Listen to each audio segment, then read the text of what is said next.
gravy for this season and everyday use if you're into gravy. Now I'm gonna share 2 of my favorite ways to prepare it. 1, super indulgent. 2, super indulgent, gluten-free. So to get started on this, I am gonna be using the 2 Rivers mushroom broth, the lion's mane mushroom broth that they're selling right now in Sprouts across the country. And they're just an amazing company. I've talked about them before. They sponsor some of the videos I do, and I don't accept a lot of brand sponsorships, so these guys are doing fantastic. And they're gonna make this holiday season super easy, super delicious, and super functional. So I'm gonna make super decadent version. First, I went to the store, an Asian grocer, or you can get these at a lot of supermarkets nowadays. It's just one of these king oyster mushrooms. Now, if you do not have king oyster mushrooms, you can use regular mushrooms. And I wouldn't use that many, probably just a handful, slice them up. But these ones I want for specific reason. And that reason being is the texture and the look and the mouthfeel of these. If you want that reminiscent feel, look and feel, or if you're having meat eaters over, there's no compromising. I just take the bottom part off and I'll use a fork. And what we're looking for are the shreds. So like usually you make gravy with shreds of the animal. And this one we're gonna use mushrooms. So I'm just gonna tear it apart like this. I'm gonna move this. So I got a better shot over there. And I'm gonna rip them into little shreds, like smaller than the long ones. Like I could probably cut this in half again. And then cut this off. And I'm just gonna shred it up into little pieces. And you don't need a lot. I probably only need 1 mushroom, so I'll just use 1 on this one. Because it's just for the garnish and a little bit of texture while you're eating it.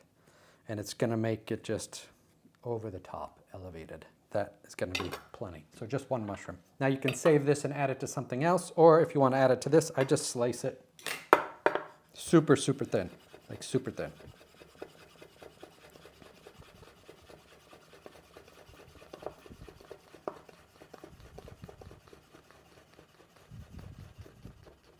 Funny story, when I was working in England and I used to work with Smithy Mushrooms, John Dorian, good friend of mine, miss him dearly, loved his accent. He was telling me when they first launched these king oyster mushrooms into the major groceries there, people were taking these and cutting off the top and then discarding the bottom because nobody knew what to do with them, which to me just blew my mind and was super crazy because it's this part that is the most meaty-like textures because of the way the fibers run and can shred and they hold together and they're just super, super good.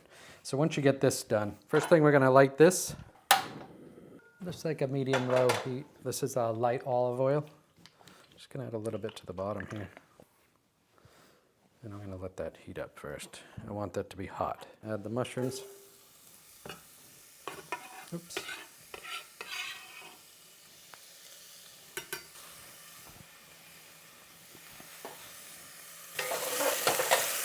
So we'll just sear these off. I just want a little bit of brown color on these, just to crisp them up, just a slight bit.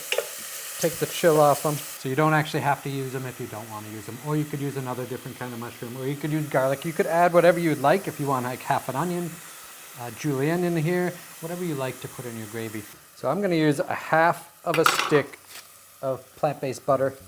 And this one is made with avocado oil. So I'm gonna use a half a stick right in there. And I'm gonna turn that heat even lower. And as that's melting, just make sure I get all the mushrooms off so they're not sticking to the bottom or anything. I'm gonna use flour in this one. I'm gonna show the next one how to do one gluten-free. So I'm gonna start with 1 tablespoon. Maybe a little bit more. It's like a tablespoon and a half. Cook that into it. Essentially, gravy is super easy, and it's all about just the technique. A little bit of fat, a little bit of flour, almost like equal parts-ish. Ensure there's no clumps, make sure that flour's all incorporated. You could make a roux, so this is called a roux when you add flour, fat and flour. So flour and butter in this case. You could use oil, you could do the same thing with the oil. You could do it with, if you're using animal products, obviously they use animal products to do it with.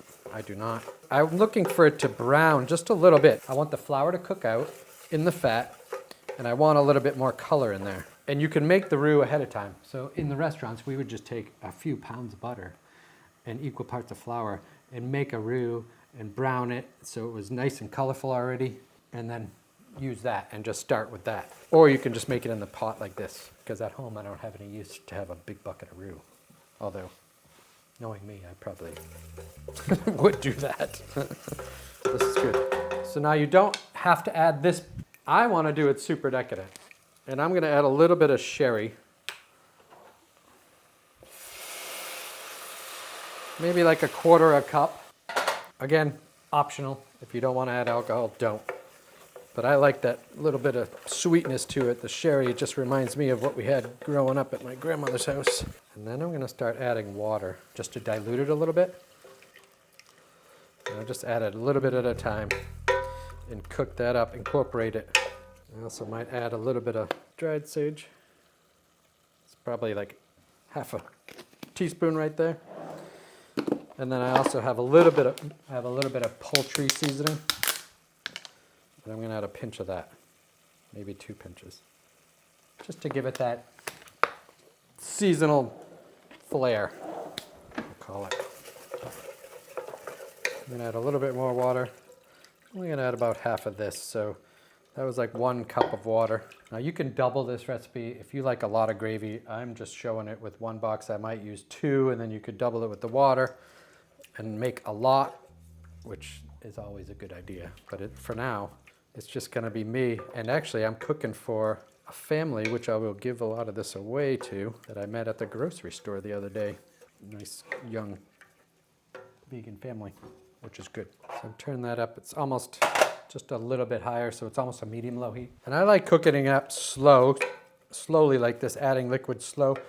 Yes, you could use hot liquid, or you should. So at a restaurant, I would be having the stock already on the stove, already hot, and adding it to it, which is a great idea. So what I'm going to start adding now is the broth.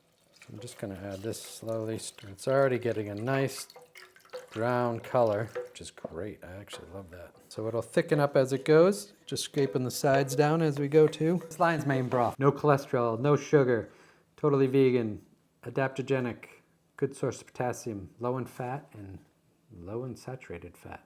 And it's super delicious. I love it. It makes a lot of things super easy for me.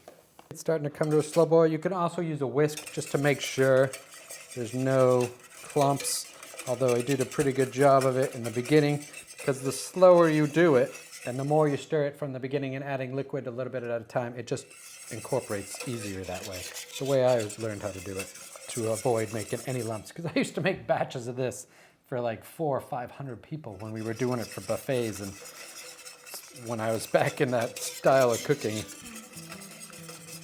And I'm just going to want to cook that out probably for like 5 or so minutes, just on a medium-low. You could add black pepper, you could add salt if it needs it.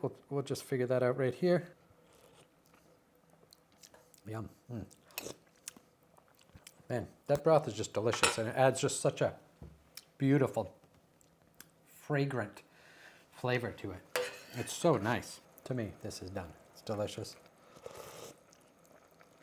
It's got a nice thickness to it. But if you like it thicker, you could add a little bit more roux in the beginning.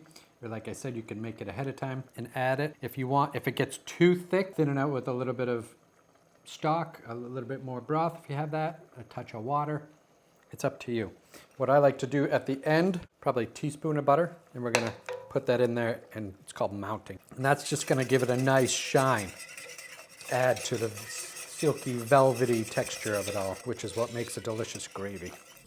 All right, so don't laugh. I don't have a gravy boat. I'm just me and Frankie.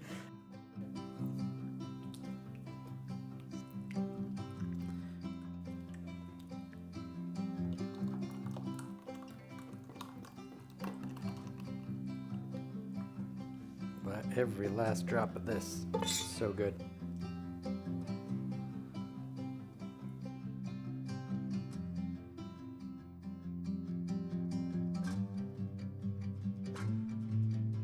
Now, crazy thing about this gravy right here, especially with this broth, is it could be a soup base. If you cut up a bunch of onions, celery, maybe some potatoes, some carrots, roasted them off, added to this, you have a delicious soup as well. It's just so good. The broth is so versatile. On to the next one. This one's even easier, and it's gonna be gluten-free. Add the whole box of broth right to it. I also have a little bit of water, so I have 2 cups here, but I'm only gonna add 1 cup of water. Close to a cup. It allows for some dilution, and I'm totally happy with that. So the more gravy I can make, the better. If I have a couple boxes, I would use a couple boxes, 3, and then that much more water, just to have a lot of gravy, because I do love gravy. And since it's just me and just a few others that I'll be feeding, I only need the 1. Lower this heat. It was on high heat, so I'm gonna lower it to a medium-low. As this comes to a boil, I'm gonna use cornstarch. So I just have a little bit of cornstarch here. I'm probably gonna use maybe a teaspoon of cornstarch, and I'm gonna add it to this container here. And then I'm gonna mix in a little bit of water. I'll probably add a tablespoon of water. And then I just like to mix that in with my finger. I can feel if there's any lumps in it this way, and it just dissolves. You could add a little bit of sherry like we did before. You could add Marsala wine or none. This one I'm gonna keep it super clean, super simple. This one you can use on the fly. It doesn't even have to be just for a holiday use as well. When I mean on the fly, like any weeknight dinner would be amazing to have this. So as that comes to a boil, I'm gonna lower it to a medium, and then I'm gonna start adding. So with the cornstarch, if you leave it alone, it'll all settle, and you're gonna wanna mix it back up again. So I'm just gonna mix that up. And then I'm just gonna add this, and it'll immediately start thickening up, and just stir it in. And that is basically it, the base. This is how you could do a gravy like super quick. A little cornstarch and water. You could use potato starch, whatever one of the starches. But to make sure it's gluten-free, this is a great option. And then I just like to cook that out for like 5 minutes or so. If it's not thick enough, which I would not judge it until it cooks down just a little bit, because it all comes together, you can always add more. So if I want to take another teaspoon cornstarch and add another teaspoon of water to that, it doesn't take much to dissolve it. And just do the same thing, making sure there's no clumps in there. But I wouldn't do that unless you know it's not thick enough to your liking. I don't need gravy super thick, but I do want it a little bit thicker than this, so I'm going to add a little bit more. And that looks good right there. Another thing you can add is plant-based butter. So I'm just going to add about a tablespoon, just like we did the last one, and whisk that in. It just helps, it gives it a nice silky shine. Again, adding a little bit of fat. There's no fat in this at all. If you're whole food plant-based, no oil, don't add the butter, don't add oil. This is your easy solution. And you could add sage, you could add whatever, but I believe this broth is good enough for me. But you taste it yourself and make it your own. It's okay to have different flavors and different likes. That's what makes it great. And it looks delicious already. I'm just going to give it a quick taste. Yum. It just needs to cook that cornstarch out just a little bit, but that's it. This is the basic, super basic gravy. If you don't have access to the lion's mane broth, or you just didn't happen to get it this time, you could use regular veggie broth. We use whatever your broth you like. This is all about the technique. Super simple. Gravy is not difficult to make. This one is exceptionally easy. Again, don't laugh. I just can't believe I don't have a gravy boat. And there's the delicious gravy right there. And it makes a healthy amount.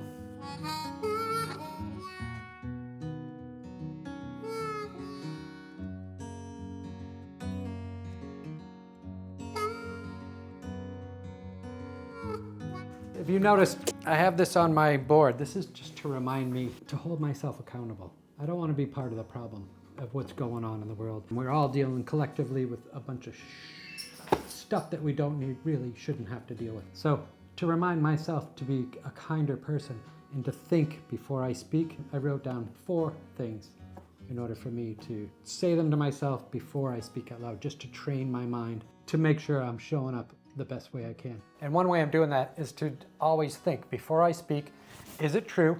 Is it necessary for me to say? Is it kind? super important. Like, is it kind? Am I being kind? Am I adding joy and bodhicitta and love to the world instead of just all the BS out there? And is it my best? Am I being my best? It's important for me to show up and be the best version of myself. And I understand this is a cooking channel, you guys. I get it. But I am in my head a lot, and I feel like probably a lot of other people are as well. And it's just important to me to be kind. Like, that's the whole point of this channel, is to show you a kinder way to cook, a kinder way to eat, one that does less harm and benefits yourself, other people, and animals and everything around us. Anyways, that's my rant. If you like this video, check out these videos over here, because I have a lot more coming up. I'm trying to jam out a whole bunch of whatever. I'm going to be coming out with some more videos soon, and I appreciate all your support. So does Frankie. We'll see you soon.